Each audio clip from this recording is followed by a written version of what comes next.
And we're live. That's right. I'm sweating. You see the sweat coming off the body. Once again, trying to get back in shape. I just had to look up on my phone how to copy and paste. Because I didn't know how to do it. Crazy, huh? But anyways, I digress. Getting off that, the laptop, I know, Control C, Control V, but it's not that easy because I had to use a command key. Different system. This is Apple, not Windows. But anyways, I digress. Back to the point of this. We got Anthony, this ain't your yard, boy, possibly taking on the winner of Joe Smith Jr. and Artur Beterbiev. I think they're aiming for October 22nd from the article that I saw. Now, my only question is, and I'm going to show y'all, nothing on the screen, not cheating. We do this workout. AJ's already here in the booth, in the building. All right, hold on. Turn you up. All right, so my only question is it a step too far for Anthony, this ain't your yard, boy, if he has to fight Beterbiev? Because I don't think Joe Smith can beat Beterbiev. I think he's going to get knocked out, so it's almost definite. If the fight happens October 22nd, it's going to be Beterbiev versus Anthony, this ain't your yard, boy. We've seen him in one title contention fight, and that was against Kovalev, and it did not turn out well for him. He got knocked out. So, does he change his thoughts? Can he change his faith in this fight against Beterbiev if it actually happens in October?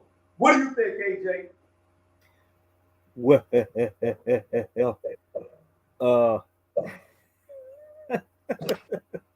Turn into a chair. yeah. You already know, Toad. I had to do it. Oh, how much weight you lifting, bro? 235 incline. Oh. Be careful, man. Don't want you getting choked, dropping it. If I was there, I'll spot you. But what do I think? Okay, but let me clarify this right quick. So if Joe Smith was to fight Anthony Yarde, you have Joe beating him or the other way around? Well, no, I'm saying Joe Smith's not going to be Beterbiev, so it's going to be Beterbiev versus no, he's not ready for that. He's not. I mean, just Anthony Yarde really hasn't shown me much ever since he lost to Kovalev. Well, I mean, what has he done really?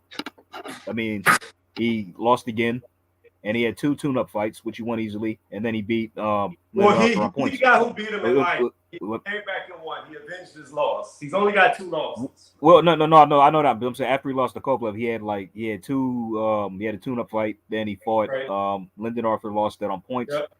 Then he had another tune-up fight, which he got over and around. Yeah, then he demolished Lyndon Arthur in the rematch. Yeah, so really that's not honestly much prep for a Beterbiev in my eyes. I could be wrong. I mean, but who knows? Anthony Yarde is surprises, but right now, no, I'm not picking him to beat Beterbiev if they fight. Let me see something real fast. I'm gonna see if I can tag the video. Those some Master Roshi sweatpants you got on right there with the turtle symbol. Yeah.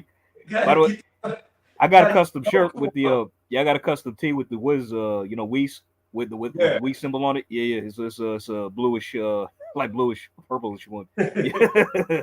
I've seen that they got wife beaters that are like the Saiyan armor. Oh, they do. Yeah. I'm Dragon Ball Z. I'm wondering if I should change my emoji. I wish I would have known. How long has he been live? Oh, hold on 1 second. Oh shit. He's been live for a minute. I wish I would see. I don't like going live with people that cool with the live at the same time, but it's too late now. Who's live? 1-2 Kid. Oh, got you. Okay. Yeah, has he been on the channel before? He's been on the channel before, right? Yeah. I'm trying to see if I can. And let me do it one time. I'm trying to just see if I can. It's not showing up. Just trying to edit the video. Yeah, because they said the October is the target date for that fight. Yeah, yes. 22nd. Yeah, right. Okay. And I mean, that means he would probably have time for 1 tune-up fight. Mm-hmm. And that's about it.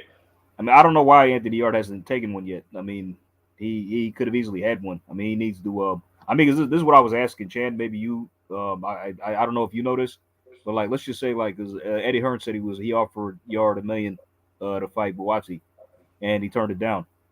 Now Buatsi out. No, I mean, but let's just say like if he did lose the Right. fight, would that make his WBO ranking suffer?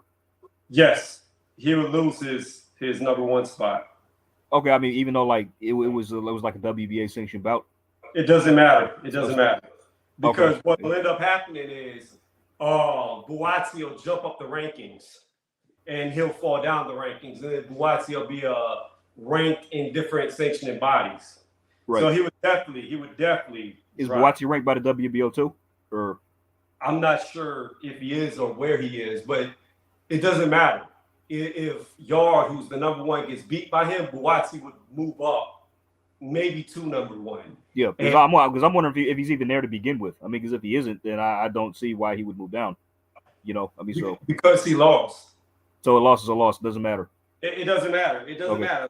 You lose to somebody, whether it's in your sanctioning body, because it's going to have to be sanctioned by them because he's one of their top 10 fighters. Right. I mean, but I was saying, but like just his fight with Craig Richards, I think that they said that was a WBA eliminator. So right. I'm assuming the WBO had no hand in that. I could be wrong. That's why I'm asking. No. I don't think it did for Buatsi. But what I'm saying is, if Yarde loses to Buatsi, Yarde is going to lose his spot. His ranking. Yeah.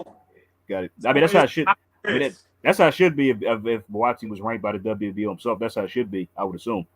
But it doesn't matter whether he's ranked or not. If he beats Yarde, he will be ranked. Got it. That's what I'm trying to tell you. Like, he'll jump up the rankings. If he's not there at all, he will be after the win. Okay. For sure. And it would jeopardize Anthony Yarde getting that shot. But I will. Do you think that's why he didn't want to take the fight? It's a possibility because it's a high risk. Yeah. Especially before Buatsi against Richards. Like, that was a high risk. I can't even fucking talk. Holy shit. That was a high risk, no reward fight. But after seeing how Richards hurt Buatsi, I have no doubts in my mind that Yarde would knock him out. Yeah, no, he didn't take Richards' power that well. I mean, but then again, it showed. I mean, the fight kind of had an equal aesthetic. I mean, it was really competitive. I mean, even though Buatsi did win it was competitive in a lot of the rounds. Yeah, it was. It's just that Craig Craig doesn't have that just extra gear to really like. He just waits till he's pressured to really like do something. He doesn't really like initiate or like he doesn't like to play the aggressor, I should say. I like wait for like the other guy to do something for him to start doing something. He's very reactionary like that. And it's kind of annoying with fighters are like that because like you can't just always wait for one guy. You got to do something too as well. You know what I mean? Right. It's kind of how Danny Garcia fought as well, same way.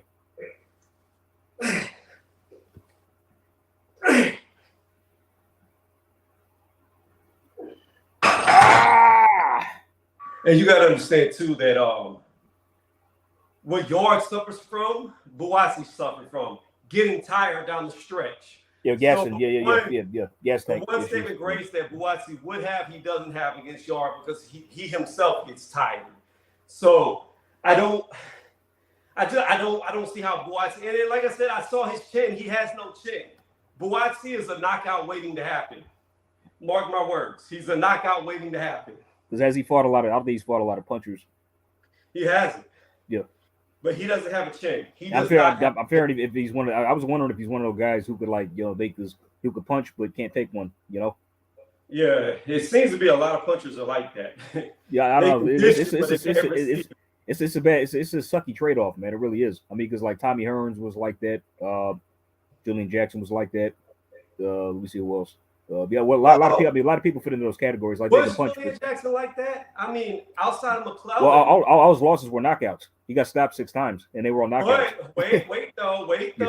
With Julian Jackson, didn't all of his losses come way later in his career? No. The McClellan loss, he got knocked out by McClellan, which was a legitimate. He was on top of McClellan. No. He did. Years prior to that, he got stopped by Mike McCallum in 2 rounds back in the 80s. That was back when he was 28. No, yeah. That was at light middleweight. Yeah, he was challenging by McCallum out there. I can't. It was in the mid to late 80s, and he was young at that time. He was like in his mid to late 20s, I think, or something. But he was young at that time. He was unbeaten, and Mike McCallum stopped him in 2 rounds. You never saw that fight? It didn't go long. It wasn't long, but it was a good fight as long as it lasted because he actually took it to McCallum and actually buzzed him early on. But McCallum just quickly assumed control, really took it to his body, I mean, excellent body work in that fight. They called him, man, the body snatcher for a reason. And yeah, man, he just took it out of. He just You keep saying McCallum. Do you mean McClellan? No. Mike McCallum. He was a he fought. Look it up. Hold on. Yeah, he fought. Oh, very underrated boxer, man. Because I didn't know he fought him. I knew he fought McClellan and got knocked out. Yes, yeah, right, yeah. But Mike McCallum, he's actually got a lot of good wins on his resume. He's got Michael Watson. He knocked him out. I mean, he fought at 154 and and 160, and he beat Steve Collins, Sambu Kalimbe, Michael Watson. And box records down. And he fought James Toney twice and drew and lost to him on points. But everybody, from what I actually never saw those fights. I like to watch them one day. But everybody was saying the fights were real close. And some people think McCallum won both. Okay, hold on. Let's go down. There's the McClellan. I remember that. And McCallum, Mike McCallum. Yeah, you're right. I didn't even know he fought him. Oh yeah. Oh, you didn't know he fought. Yeah, he fought McCallum and got stopped. I didn't know he lost. Because I thought whenever he fought McClellan, that was his first loss. Where he no. Oh yeah, he had lost way prior to that. Yeah. So he took 2 L's to McClellan. I know that both by knockout. But then, like I said, all the other ones came after he was out of his prime. Yes, correct. Yeah, but hey, he still got stopped in 2 early on. He did. And I don't think Mike McCallum is the kind of the puncher that Julian Jackson is. I mean, he could punch. He's got power. But I don't think he's like. I think Julian Jackson punches a lot harder than Mike McCallum, but he still got stopped by him in 2 rounds. Yeah, I'm looking up McCallum right now. Yeah, good fighter, man. Really, you ever heard of him before, or is this your first time hearing of him? I'm trying to think what fights I would have seen him in. I may have seen him fight James Toney, but he's not because it says he lost to James Toney and Roy Jones. Like I don't. Oh yeah, he was like way. I mean, like he was like way past his prime by then too as well. I mean, but I think he was damn near 40 when he fought Roy Jones. And but when he fought James Toney, like those fights were actually competitive and close. I mean, he drew with him in the first fight, but then he rematched him and lost on points. But it was still, I was hearing it. And from what I heard, those fights were close, and some people had McCallum winning. Right. Commonwealth Games gold medalist, Pan American Games silver medalist, Central American and Caribbean Games gold and silver medalist. So he had a good amateur career. I don't know. Let me look up what he looks By the way, like. I'll tell you a funny story about Mike McCallum. Well, not a story, just something that you may not have known. Like, when Oh, I know him. I see him. I see him. Yeah. You remember him now? Yeah. I see him, yeah. Like you know who the mandatory I mean, like back when Tommy Hearns fought Roberto Duran, right? Hold on 1 second. It's not letting me fucking stupid shit. Google's like fucking up. Hold on. Yeah. I'm trying to.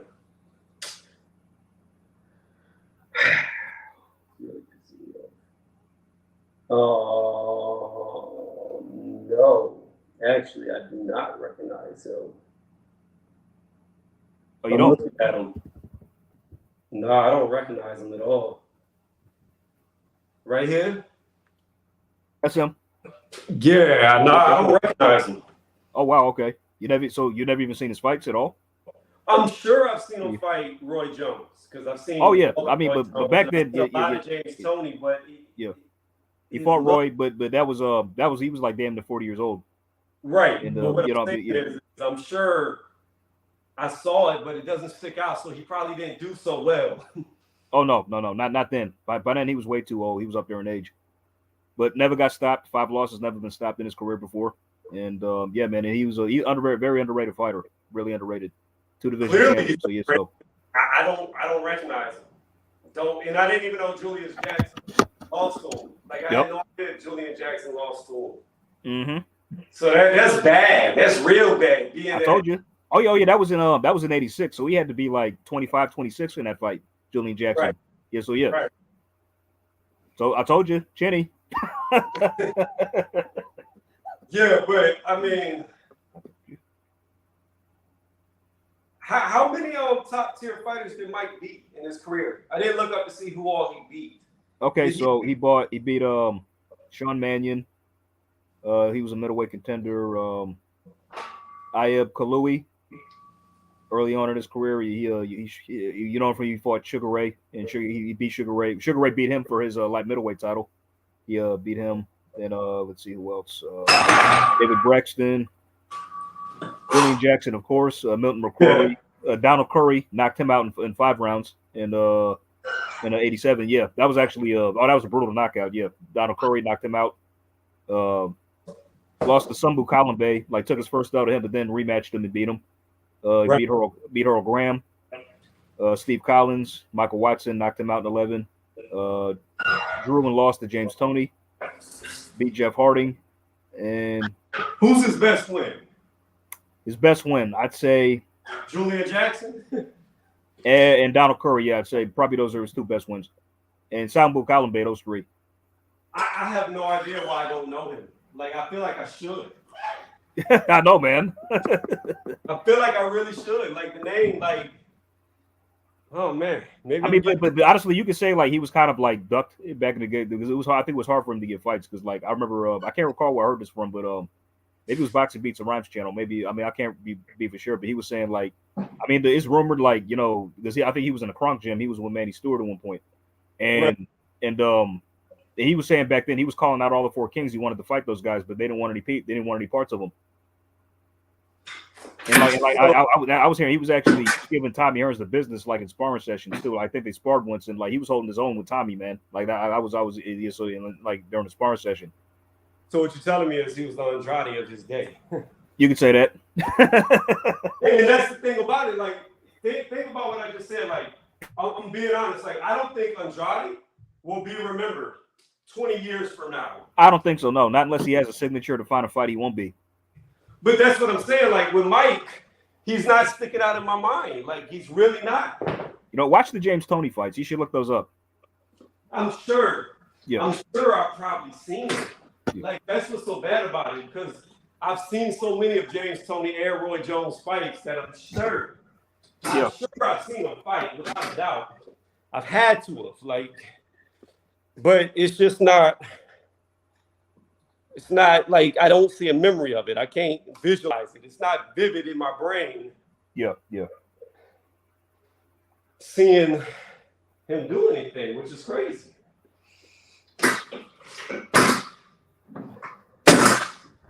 But yeah, like that dude. Yeah, I think he was signed to Don King, wasn't he? Mm-hmm. And he got no real shine, no real nothing. Like. Virtually unknown. Because I saw this video by what's the channel's name? Boxing Legends TV. Yeah, it's like a mini documentary and pretty much like Don King just kept him on like undercards. I don't even know if he ever headlined the main event. I gotta look that up. But yeah, he mostly fought on like Julio Cesar Chavez and Mike Tyson's undercards. The only reason why I know who Julian Jackson was is because my dad, I was talking about Mike Tyson, how good of a knockout artist he was. Like years ago, my dad was like, well, you should look up Julian Jackson if you think he was good at knocking people out. And that's what made me watch Julian Jackson. For what footage see what made him so dangerous, like he had like equal power in both hands. He can knock you out with either hand. Right. Yeah, not just right, but also the left. I mean, like any punch, like he lands clean on you, man. It's like you just froze. It's like you get shot in the head. It's like you freeze and then you drop if he hits you clean. Right. That's pretty scary. I like to say. I mean, honestly, he'd be a terror in today's middleweight division. I don't care what anybody says. Yeah. No. He'd be real good. I mean, really, from that era, him, McClellan, Nigel Benn, like all of them. Even Chris Eubank, throw him in the mix. Yeah, Eubank was good. Senior. Senior, yeah, the real one, not the young one. So, yeah, like. Senior was such a better boxer than Junior. Oh yeah, no, it's not even close, man. Yeah, man. So yeah. No, not close at all. Like, I mean, like one of the best knockouts I've ever seen.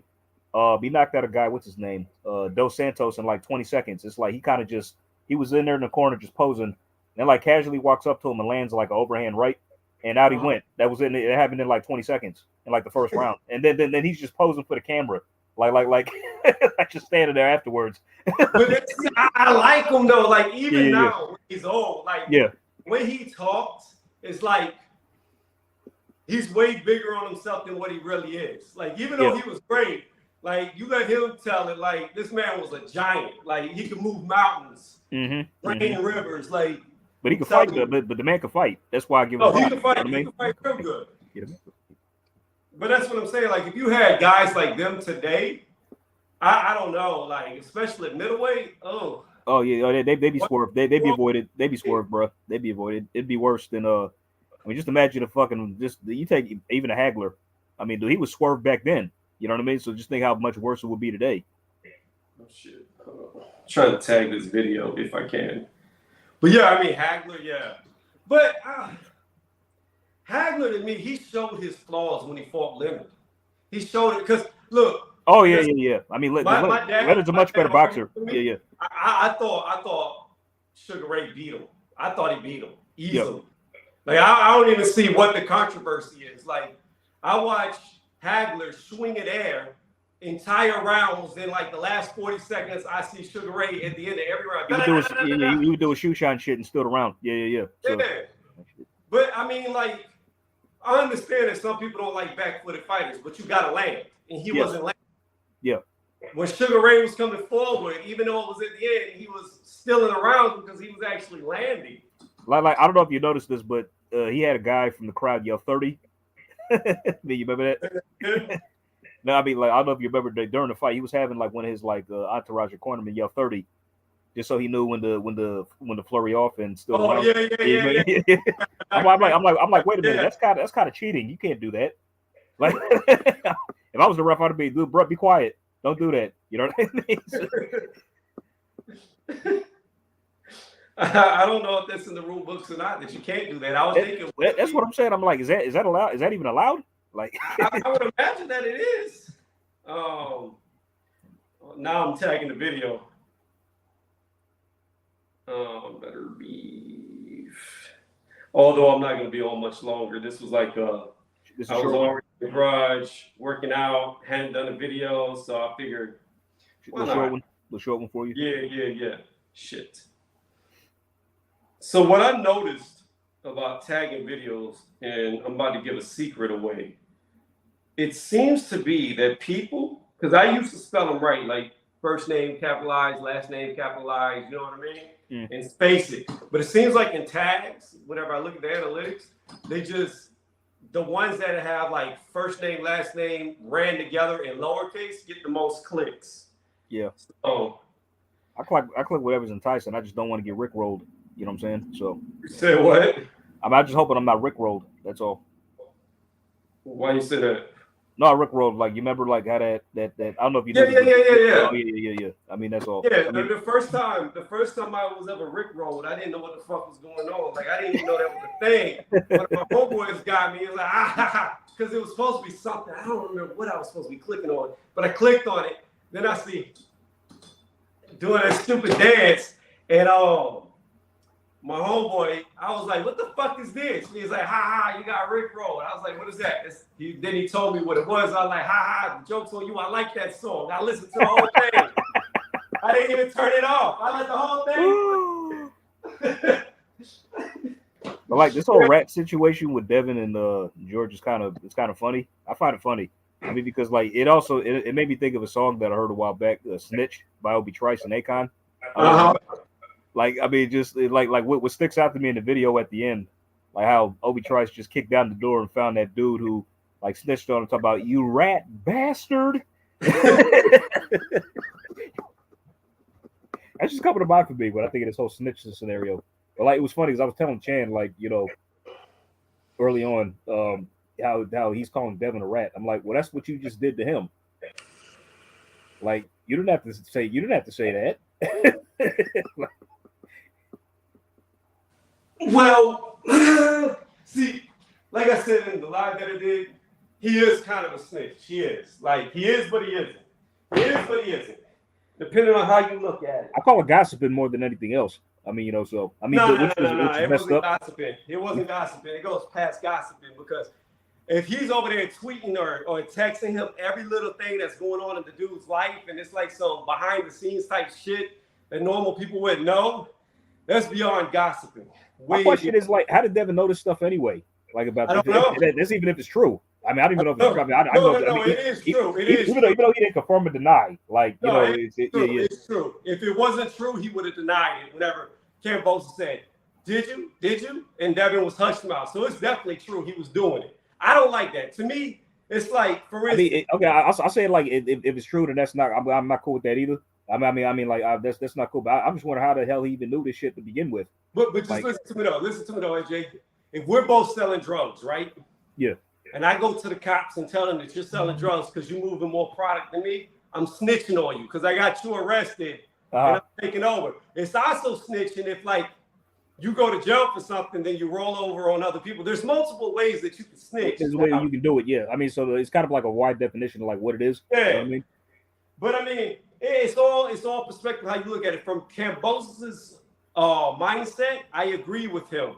From Devin's mindset, I agree with him as well because it's how you look at it. Cambosa's looks at it different than we do. Like, in America, we don't look at the next dude like our countrymen, especially if it's a rival. You know what I mean? Oh yeah, no, hell no. Yeah, it's like yeah. I mean, it's talking about. I mean, like how they say like, oh, you, hey man, hey, like the black dude said, come on man, we brothers, we not supposed to fight. I'm like, well, if you an annoying motherfucker, I don't care what color you are. Right. you're annoying. You know what I mean? Right. But that's what I'm saying. So from George's perspective, how he's wording it, he snitched on his countrymen, which is true. However, Devin doesn't look at him like that. You know what I mean? So from Devin's perspective, he's like, how is that snitching? I don't get it. So I understand it from both, but I will say, when you're texting about somebody's personal life and you think this information you're giving to the other person will cause them to have an advantage over that person, that's some bitch shit. Yeah, I don't like that either. That's like straight up bitch shit. Like, that's what females do. Yeah. And like, like whether you like Devin or not, that's still like, I'm not gonna tell no other man's business. I mean, but like that, at the same time, you got to draw a line in the sand. You know what I mean? There's got to be a line that you don't cross. I think it's like there have been times where I fought with like family members. I mean, I don't mean to get personal, but I've had disagreements with family members, and I know shit that I could say, but I'm not going to do it because that's too messed up. You know what I mean? I understand we're fighting, but it's like at the same time, I'm not going to be that cold to like out you like that. You know what I'm saying? Right.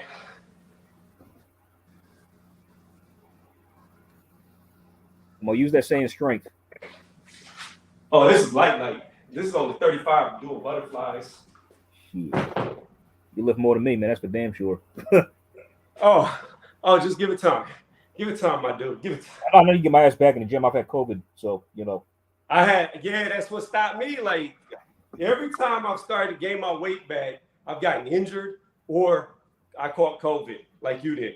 Right now I'm out of work. I can't go back to work yet either, as long as I'm testing positive. So I took 2 tests. I'm still positive, so I'll probably test myself again tomorrow. Then, like, because my doctor already gave me time off. So, right. I mean, which is what you got to do where I work. I mean, you had to get a doctor's note, and they got precautions in place, but still at the same time, man, I'm getting a little bored. I like to work out, so right. You got to do push-ups. You got to do it like prison, man. Go get you some plastic bags, fill them up with water, put them around a broomstick, and curl it. No, I've been like my trainer. He gives me routines to do when I'm not working. I actually need to start doing that shit, man. I really do. I mean, because he even said, like, it's funny because one time he was out of town and he's like, all right, do 100 push-ups, 100 sit-ups, and 100 squats. I'm like, oh, so you want a one-punch man shit? and he wasn't joking. He was like, no, I'm serious. Do that for real. Well, I'm not. Yeah. Say timer, like you're gonna hit another level. All your hair's gonna fall out. Yeah, watch. I'm gonna start lifting cars and I can jump like 10,000 feet. So it's always fun. That's always funny to me about that show. It's like, whatever he tells that to people, they don't believe him. You know what I mean? It's like it's like, and that's legit what he did, because Geno's the cyborg that follows him, he's like, that's really easy. And he was like, I thought it was hard. Oh, but I can't wait till this weekend, man. You doing a live? You going live for it? Or? I don't know if I'm gonna go live for it. I might. It depends. I don't know. For sure. Might be out of town. I'm gonna try to go out of town for it. Watch it at my boy's house. I mean, it's gonna be a great fight. But it is. It's a good fight on paper, man. It's gonna be competitive. I mean, both guys are gonna hopefully give it their all, and hopefully just the right man wins. That's all. The right man gets the nod. Well, see, this is my thing, and I've always been consistent about this. if Devin gets robbed, I'm not going to gloat about getting the right decision. I'll be saying that he got robbed. Like, regardless who I pick will not change how I see the outcome of the fight. Like, I'm not going to be like, oh, no, George won just because I picked him. Like, if he loses, I'm going to say he lost. Even facts. I'm like that too. I mean, I keep it objective. I'll be like the same thing with Joe Smith Jr. and Maxime Blasov, right? I was picking Joe to win, and I wanted him to win, but he didn't win that fight. No, he did not. I'm sorry, he didn't win. He didn't win. I had Blasov win it. By round 10, I was like, okay, Joe needs a knockout to win this fight, and by the end, he didn't win. He didn't win. No, and that's me being objective. I could be like, nope, Joe won it. No, he didn't. Sorry, man. You know what I mean? Well, I'll give you a prime example. I'll give you a prime example of one that a lot of people to this day still say the fighter won. I picked Sean Porter to beat Errol Spence, and people will argue all day long on that fight. But in my opinion, he lost the fight. I had both guys winning 6 rounds, which is a draw. However, Spence got the knockdown. Which edged it in his favor by like a point. Yeah. Yeah. I mean, and plus, like I mean, you're not the only one. A lot of people think Sean won, and it's like he won the fight by split decision. So it was close, no matter how well you want to slice it. You know what I mean? Right. I mean, like I said, I picked Porter to win, but in my opinion, watching it, I thought Spence won the fight, even though I didn't pick him to win. And I'll be honest about it. Like, I had it a draw, but that one knockdown is what was the deciding factor. But I could have jumped on the bandwagon with everybody else and be like, oh, robbery, Porter won, da-da-da-da-da. But that's not what I honestly believe, regardless of my pick.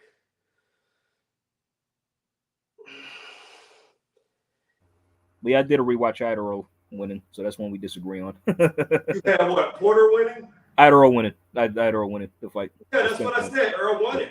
Yeah. Spence won on my card, but it was still close, still competitive. I mean, but you said you still had Sean winning, right? Like this. No, I had no. What I said was I picked Porter to win. Right. Yeah. Okay. But I had 6 rounds to 6 rounds. Both guys won 6 rounds. However, but Spence got a knockdown, and okay, there you go. Okay, got it. Because you said you had it a draw going into the because you said you had it a draw, but the knockdown just evened it out, edged it out. Yeah. Okay. Yeah, for Spence by a point. My bad, bro. I know where my head is at right now. Shit. No, you good. You good. Maybe the COVID. So I had it 114 to 113 for Earl Spence. Got it. But he goes out there. Now, how did you have the Bud fight until he got the knock? Until he stopped Sean? I had Bud winning. Wide, or how many rounds did you give Sean in your rounds? Do you remember? Or? No, Sean was winning rounds, but I gave the majority of the rounds to Bud. Oh, so did I. I mean, I think I gave maybe Sean 3 going into the 10th. Yeah, I didn't think it was as tight of a fight as a lot of people try to make it out to be. No. I had Bud winning wide. I mean, Sean won like he was, but going into the 10th, it was like 9-3 for me to like for Bud. Right. But yeah. I mean, it's funny. The scorecards didn't reflect that, especially 2 of them. Uh-huh. I mean, like I think 2 of that cards had Bud up by 1 point. Bottom line, they all had him up though. I mean, but just on 2 of the cards, like Bud. I never looked up the official scorecards because it didn't matter because of knockout. Like I never of course, yeah, right, yeah. Scorecards of knockouts happen. Yeah, I mean, I don't factor it too much as well. But you know these opposing fans, they like to bring that shit up. Oh, it was close going into the da-da-da. Well, come on, man. What are we talking about? You know what I'm saying? He still got stopped. Right. You know what I mean? It's like they want to just rewrite history. Oh, if it hadn't happened, he might have won. Well, he might have, but he got stopped. So there's no point really discussing it. I hate the argument that people like to say that, oh, he didn't get the knockout. Porter's dad caused it to happen. And I'm like, bro, it was Tony, let me ask you. I mean, no one had ever done that to Sean before. Dropped him that twice like that in that succession. So we all know what was about to happen if the fight continued. Kenny Porter knew. Thank you. That's why he threw the towel in. If Sean would have got up, he would have been beat up so bad. He would have just went right back down. Like there was too much time. Or the ref would have stopped it. Either one. Yeah. Yeah. Well, the ref definitely would have stopped it if he would have fell one more time. It wouldn't have mattered. But I mean, like I don't understand that. I think there was still like 2 minutes left on the clock. Like the dude got dropped twice in 60 seconds. What the fuck do people think is going to happen for the rest of the round? Is Bud just going to look at him and let him recover? No. I mean, we're talking about one of the most lethal finishers in the sport. Right. I would say he's probably the best finisher outside of Deontay Wilder.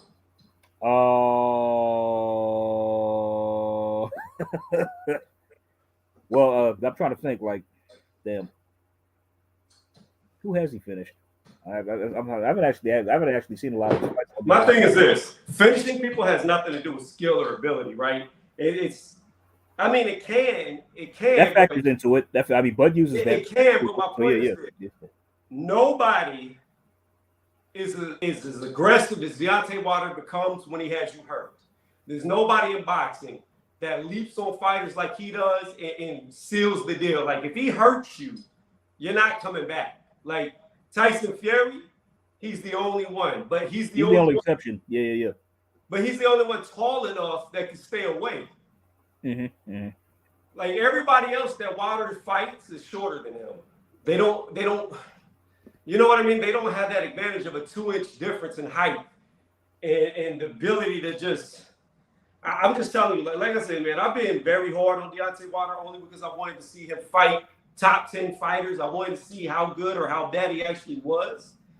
So that's why I'm really hoping with his return, he steps it up. Because if he gets out there and he fights, say, like Parker, who just put out the Joe Joyce fight, or imagine if he knocks out Joe Joyce. That'd be a surprise. That'd be a shot. That'd be a surprise.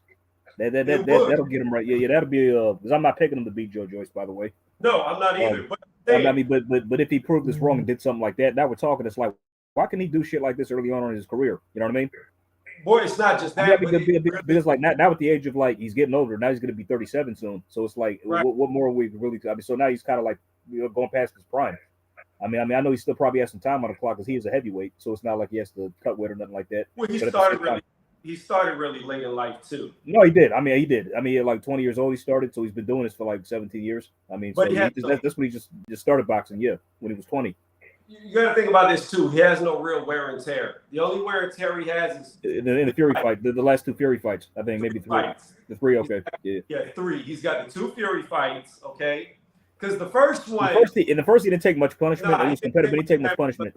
The second and third one he did in the first Ruiz fight, in that 6th or 7th round where he was getting pummeled and he stayed alive. Yeah, that one he took a good bit of damage in that one round. But if you look at his entire career, that's only 3 fights. Like, he's barely. But then again, like his mindset, we have to factor that in as well, because like those losses still could be fucking with him. You know what I mean?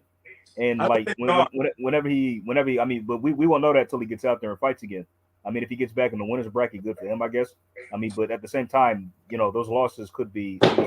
Because look at how he handled the losses, man. He went dormant. He made excuses. Like, you already. I ain't gotta tell you. We know what happened. But my thing is this. Because I believe he truly believes that he was cheated in some way in that rematch. And if he truly believes that he was cheated in the rematch, he probably believes there's something funny happening in the trilogy.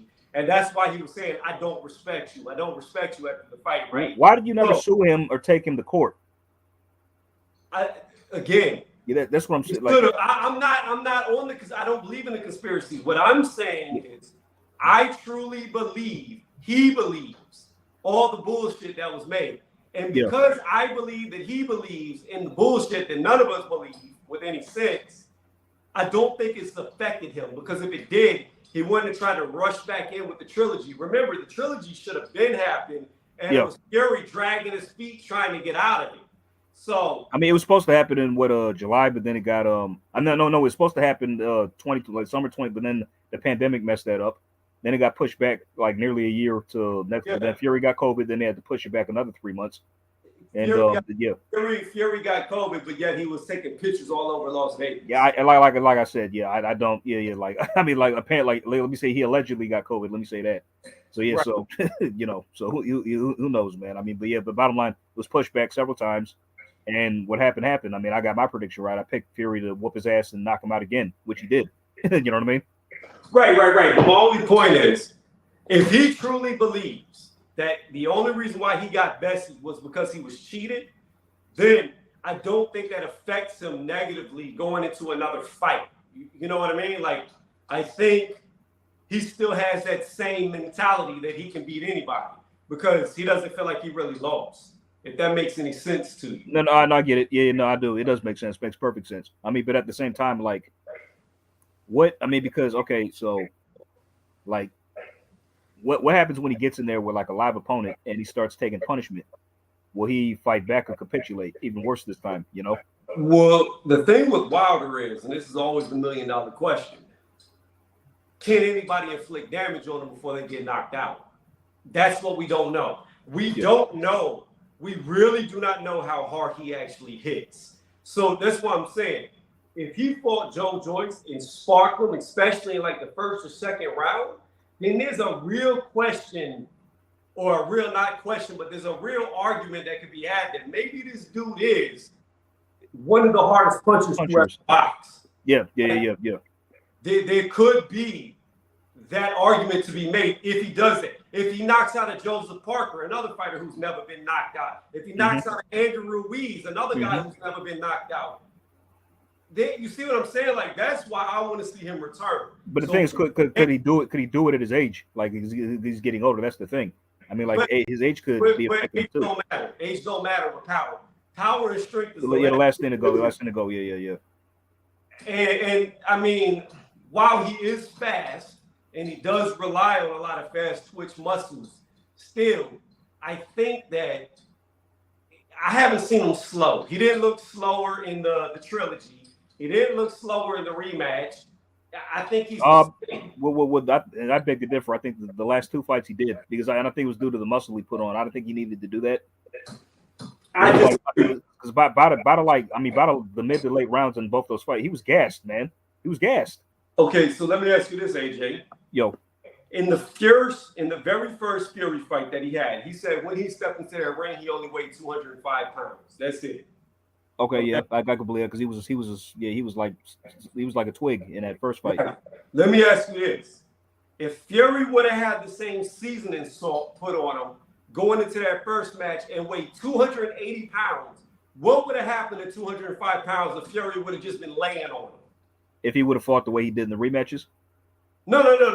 Yeah, that's what I'm saying. If Fury would have came in around 280, like he did, okay, and been laying on top of Wilder in the first fight, with Wilder only being 205, how long do you think it takes a 205-pound man to tire being laid on top of by 280? Probably not long. But I mean, it's just that, like, I mean, maybe I'm wrong. I just felt that. On the right side. Yeah. Oh, what's up, man? No, I just felt that, like, because in the first fight, okay, Fury chose the box. He switched his styles up for the last two fights. So he became an aggressive, puncher, boxer, punch and pressure fighter, whatever you want to call it. But then, like, I just felt that, you need, since that's the way he's fighting, you need energy and just putting on weight isn't a bad thing. But it's just, I just felt that he put on too much to handle. Because like the in the rematch, like I forget what were his weights for the rematches. What did he weigh? 220. I want to say 222, and then 230 something. I think he was in the late 230. What the hell was it? I think he was in the late 220s for the rematch, but then like for the third fight, he was like in the late 230s. I want to say. I want to say he was like 222, and then we could look. But bottom line, like putting on weight is fine because I think he came into the first fight at like 212, but like I guess you said he was 205 when. That's what he said. He was 205 by fight night. He lost weight. Right. So put on weight is fine, but like don't gain any more than maybe 220, 225. You know what I mean?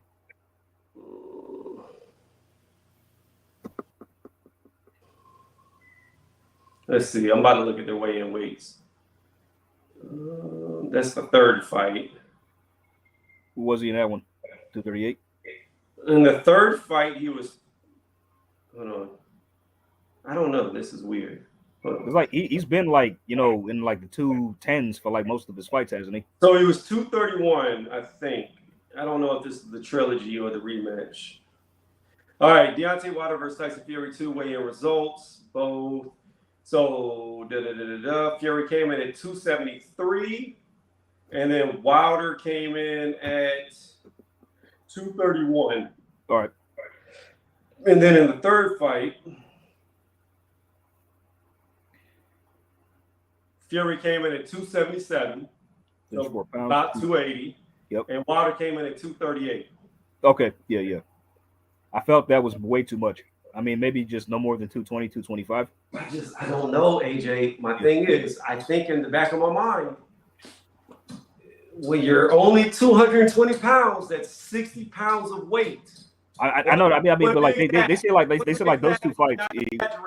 57 pounds of weight that you gotta hold up. You got to hold up this man because he's gonna lay on you. I don't think the weight had as much to do with it as it did Tyson Fury's weight. And I believe had Tyson Fury came in the 270 plus for that first fight and been laying on top of Deontay Wilder, who was only 205, Wilder would have been falling down by the fifth or sixth round due to Fury leaning on him. But luckily he chose the box. I mean, luckily he chose to just box. That's all. Right. Not like really do all the leaning shit. So yeah. And I think that's all it has to do with it. I don't think, because at the end of the day, okay, here's what I look at the end of the day. Wilder is 6'7". 200 at his biggest, 238 pounds is not a lot of weight for 6'7". If you want to compare that to a football player at 6'7", all those guys are going to be over 300 pounds. Now, granted, they're not going as much endurance, right? But what I'm saying is, if you're comparing athlete to athletes of the same stature, even truthfully, like look at like LeBron James and them, they're 250 plus in the NBA. So he's extremely undersized. It's 6'7", even at 238 pounds. That's really small.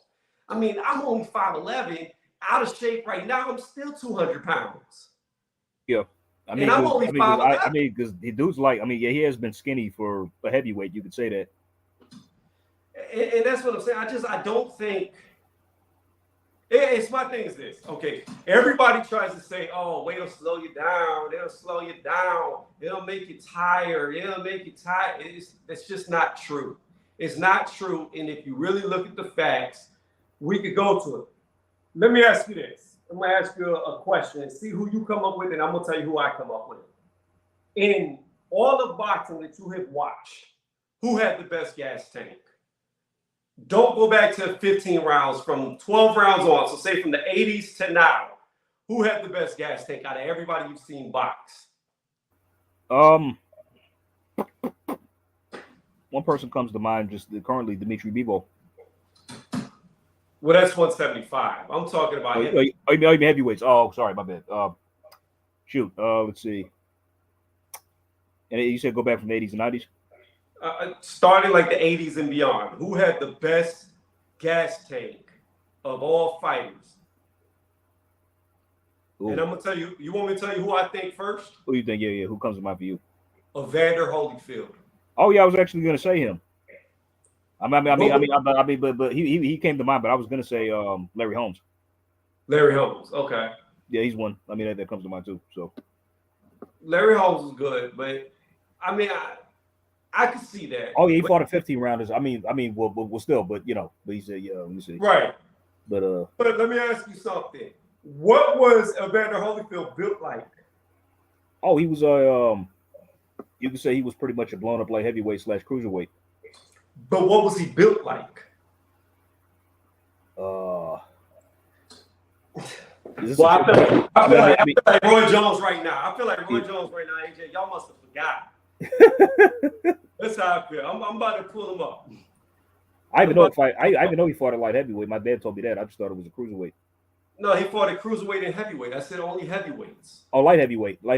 I mean, my dad was telling me he fought a light heavy, and I'm like, no, he didn't. And I had to look it up just to make sure. And he did. He did earlier in his career. Yeah, he turned pro at light heavy. He had a few fights there. Then he moved up to cruiser and like really established his name there for the most part. Yeah. We're about to look up Evan Fields real fast. Now, let me ask you. Why do I know that name? What is this built like? Oh shit, heavyweight. No, but I'm just saying, what is he built like? Oh, he's built like he looks like kind of like a bodybuilder-ish type. He's built like a fucking bodybuilder and probably had the best gas tank.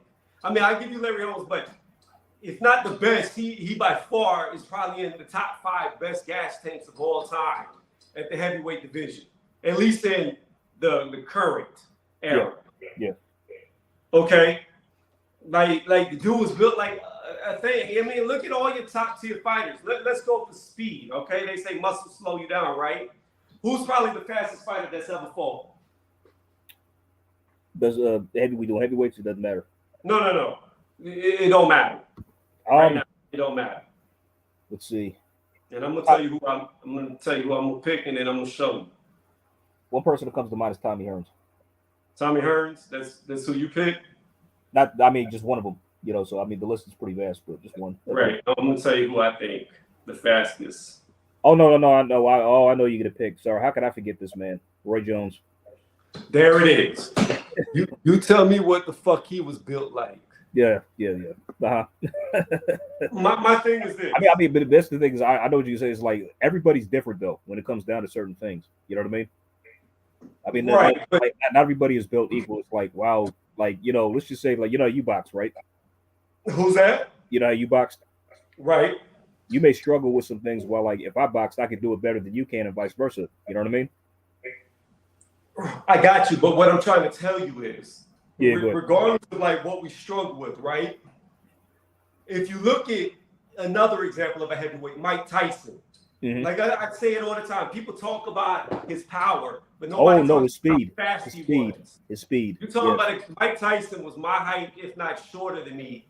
5'10", 5'11", either equal or shorter than me at 220 pounds, 20 more pounds than I am right now, and moved like a lightweight. Where is the muscle slowing him down? Because he was pure muscle. Yes, he was. And then if you really get into it, you look at speed sports. Look at all your running backs. What are they built like? Bodybuilders. Look at all your track sprinters outside of Usain Bolt. They're all built like bodybuilders. The fact of the matter is, muscle doesn't slow you down. It can if you're like Ronnie Coleman, Jay Cutler, Phil Heath. If you look like a Mr. Olympia, yeah, you're going to be useless because being that big is no different than being fat. You know what I mean? You're obese with muscle. Yeah. But I'm telling you, AJ, and it's a shame because a guy like Tyson Fury, who's as good as he is, if he actually took the time, it's irrelevant now because he's, 32, 33, 34 years old, somewhere in there, 32, 33, 32. That'd be 34 soon. Is he 34? I know it's somewhere in there. He's about to be this year, yeah, so. And he likes to say all the time, I'm a fight man. Yeah. Imagine if he would have, as good as he is, imagine if he would have trained so hard that he was built like Klitschko. Yeah.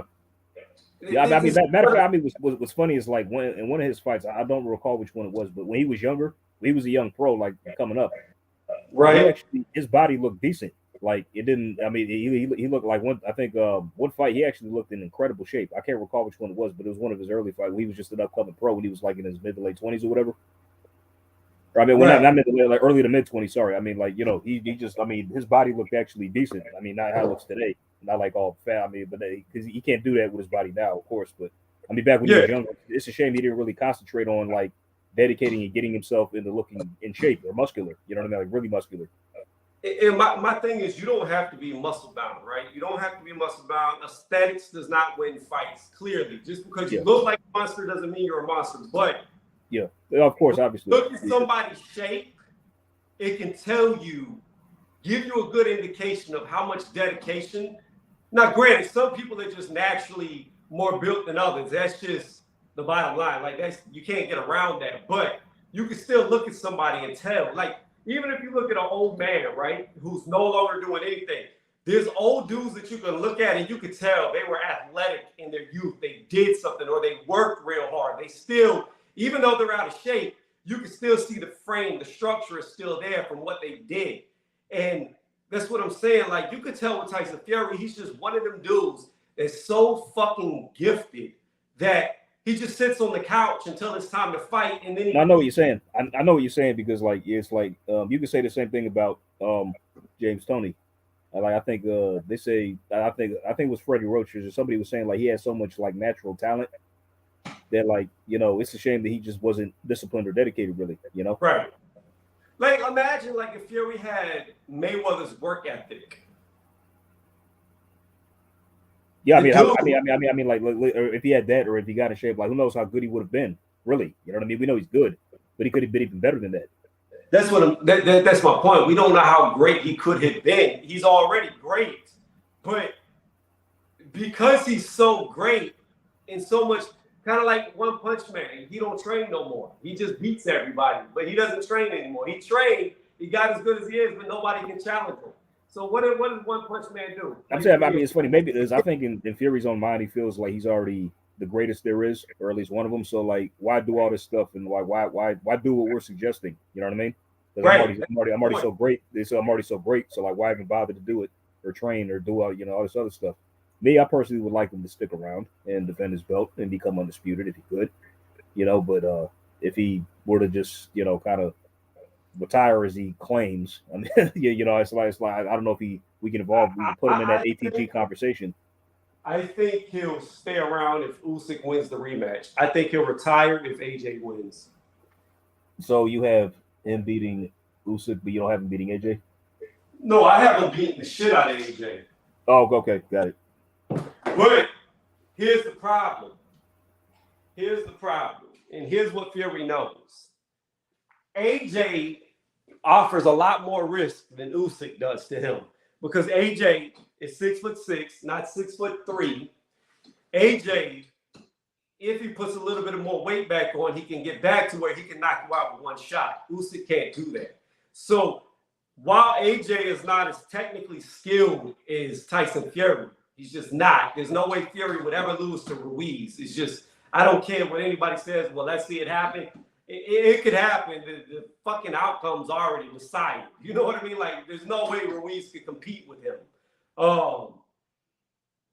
But AJ is a serious threat because if he hits Fury right, he could put Fury down. We've seen him drop multiple times by more than one fight. You know what I mean? He's gotten dropped by cruiserweights. So yeah, right. So this is like yes, Steve Cunningham put him down. So we know AJ is a real threat, and I think he would rather sell off into the sun undefeated than risk it. However, or make off like a bandit, pretty much, more or less. Yeah, but if Usyk wins, Usyk stands no chance of knocking him out. He's just not. He can't. I don't see that. I don't see. If he couldn't knock out AJ, he's not going to knock out Fury. So no, and the thing about it is, the question is, could he outpoint him? That's the thing. Could he beat him on points? That's just the thing, I don't think he could because a lot of people who favor Usyk in that fight, man, believe it or not. I don't see how he beats him because Usyk, he's got to get close, okay? He's got to get on the inside. Fury's very good at moving away and jabbing and staying away. Fury's also very good at stopping your inside game, a.k.a. he can clinch you. So even if Usyk can close the gap, Fury's just going to grab him and then lay on top of him. How long can Usyk go before he gets tired from having a 280-pound man, because he'll gain weight for that fight, laying on him? I mean, Usyk doesn't have the power. You've got to have power to beat Fury. You've got to. And Usyk just, as good of a boxer as Usyk is, he's not a better boxer than Fury. I don't think he is. I don't think he is. I mean, it's funny. Did you see their face-off last year? Whose? They both went to the Comey-Lomachenko fight, and they kind of had like a face-off in the crowd. No, it doesn't. No. I mean, but them standing side by side, I'm like, wow, they don't look. They kind of look of a similar size. I mean, that's why I was kind of wondering, like, if Fury kept weight off or just whatever else. But Fury looked a little slim, but the only difference was Fury was a little taller, not by much. But they kind of had like a funny face-off in the crowd. Everybody's like, ooh, because like they were kind of teasing an undisputed fight, Right. Fight. I mean, but I saw them fight side. I'm like, wow, Fury's not that much bigger than Usyk, really, or not that much taller. You know what I'm saying? Yeah, but not saying he could beat him, but I'm just saying like, it's just one of the things I noticed. I thought Fury would be a lot bigger than Usyk. But the thing is, you gotta understand. What's going on, Kelvin? You gotta understand. Cameras are very tricky because depending on the upward angle, a downward angle, somebody who's shorter trying to hold their phone up to take it. Like, camera angles can make people like, look at movies, okay? I'll give you a prime example. Christian Bale's like 6'2", right? Uh-huh. Tom Hardy is like 5'7", and Jesus. I know they did a lot of tricks in that. Yeah, like he wore lifts in his shoes, all that kind of stuff. Yeah, like to make it seem like he was bigger than he was. Yeah. Yeah, but that's what I'm saying. Like camera angles can make things look like they're not. And I'm telling you, if you see them stand in a face-off, face-to-face, one in front of the other, I guarantee you Usyk's going to be here. I guarantee. He's going to be at Tyson Fury. Oh, that's what it was like. That's what it was like. I just thought Tyson Fury would be taller. That's all. Well, I mean, it's only 6 inches difference. Yeah, but still, I just thought, camera-wise. I don't know what Usyk can do. Like, I don't think he can outbox him. I really don't. Let me ask you this: are you picking him to beat AJ in the rematch? I don't know. It depends.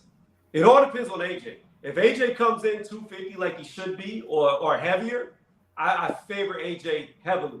If AJ comes back in around 240 because he's listening to all these people who don't know boxing, they're like, but then it's gonna be like, okay, well, yeah, I'm expecting a repeat, more or less. So. Oh no, there's a huge height difference. Hold on, I'll show you. But again, it's camera angles. I don't know. Yeah. Like, here's a picture right here. That's it. That's the one. Okay. Yeah. Like I don't know how Usyk closes the gap, because how does he get in on Fury? That's the thing. Fury's fast. That's why I like to see the fight. I don't know. That's why I like to see the fight. Like, did you? And like I said, I picked Dillian to win, but did you see how quick he was compared to Dillian White? Yeah, okay, let me say this. Like, I just thought that, I mean, yeah, he was a lot faster. I'm not denying that. But it's just that, like, I think it'd also be attributed to how poor Dillian White performed. Okay, well, let's go to look at when he fought Klitschko the first time. Klitschko couldn't even hit him. Yeah, nope, barely. Yeah. So, I mean, and think about this. Not only that, Klitschko could he was confused. He was like, what the hell? Like, what the heck do I do? For like the most part. But think about this, AJ. AJ went life or death with Klitschko. Life or death. Oh yeah, that was a. And Klitschko couldn't touch Fury, and AJ went life or death with him. Now, when Usyk fought AJ was landing shots. Mm-hmm. That's evident by Usyk's face. Yeah, you see the damage. So again, I have to come full circle to, we know AJ's fast enough to hit Usyk because he did. Because he did, yeah. Judging by the damage he left, yeah. We also know that Klitschko was fast enough to hit AJ because he did. Mm-hmm. We also know Klitschko couldn't land a punch on Fury because he didn't. So I don't see Usyk being this super speedy dude that people make him out to be, because I watched Derek Chisora hit him a lot. Yeah, I mean, the only person who didn't get off shots on him was Chaz Witherspoon. That's it. But Chisora hit him a lot, and we saw what Fury did to Chisora. He made him quit in the rematch. In the first one, he beat him pretty well. It's just, I just don't see it. I don't see it. I think I don't see what he can do. He doesn't pack the power. I don't see what he can do. Like, I really don't. Like, I just see that long reach of Fury staying on the back foot. And then, I mean, Fury's been one-shotting people lately. Like, he one-shotted White with the push. One shot of Wilder. Yeah, one shot of Wilder. Yeah, that's what I'm saying. Yeah, so. And he's only, like, his punching power is increasing with every camp he's had with Sugar Hill. Yeah. Have you been noticing that? Like, every single camp with Sugar Hill, he's hitting harder. I mean, I was wondering, like, after the fight, did Dillian White even train for this fight at all? He didn't look like it. That's how bad. Yeah, that's what I'm saying. That's how bad he looked. And it's one of two things. One, he didn't train for the fight, and he just fucked off for whatever reason. Or two, oh shit, I'm about to die. 5%. I'm about to end it here. Or two, Tyson Fury is just that good. He's just that good. Either or, that's what I was thinking. Like, either Dylan didn't train and he looked terrible, or he just had a terrible performance, or Fury's really just that exceptional. Just that good. Like both. I really don't know, but what I do know is I don't think Usyk stands a chance. I picked Usyk to beat AJ, and I'll pick Fury all day against Usyk. All day. So, I don't know. I'm about to end the stream here. All right.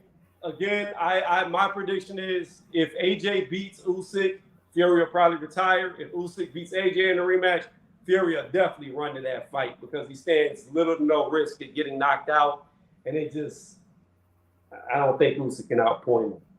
Time to tell. Yep. Find out. Appreciate you hopping on. I appreciate you, Tony. Till All right, next time, AJ. man. Take care. Have a good one. You too. Bye.